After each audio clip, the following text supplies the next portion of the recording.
اہل حدیث youth force Pakistan ملک پاکستان کے اندر سلفی نوجوانوں کی سب سے بڑی تنظیم ہے اور اس کا شعبہ خدمت خلق الاحسان ویلفیئر فاؤنڈیشن حالیہ دنوں میں آنے والے سیلاب اور اس سے متاثرہ علاقوں میں اپنی امدادی سرگرمیوں کو شروع کر چکی ہے۔ حافظ محمد سلمان اعظم حفظہ اللہ صدر اہل حدیث یوتھ فورس پاکستان اور حافظ عبدالغفور مدنی سیکرٹری جنرل اہل حدیث یوتھ فورس پاکستان نے حکم دیا کہ جتنے بھی علاقے سیلاب سے متاثرہ ہیں وہاں پہ فوری امدادی کارروائیاں شروع کی جائیں، اور اس وقت اہل حدیث یوتھ فورس پاکستان کا امدادی کیمپ لاہور کے نواحی علاقے پہ قائم ہو چکا ہے اور اس کے ذریعے متاثرہ علاقوں میں اشیاء خورد و نوش، راشن، خشک راشن، صاف پانی فراہم کیا جا رہا ہے روزانہ کی بنیاد پہ۔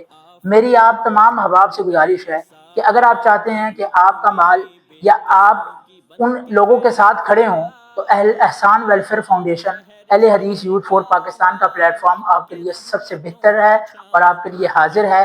آپ اس کے معاون بنیں اور اس کے دست و بازو بنیں، اور ہمارے ان نمبرز پر جو آپ کی اسکرین پر شو ہو رہے ہیں ان پر آپ تعاون بھیج سکتے ہیں۔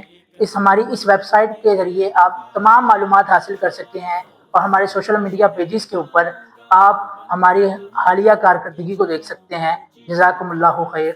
السلام۔ الاحسان ویلفیئر فاؤنڈیشن پاکستان، اہل حدیث یوتھ فورس پاکستان۔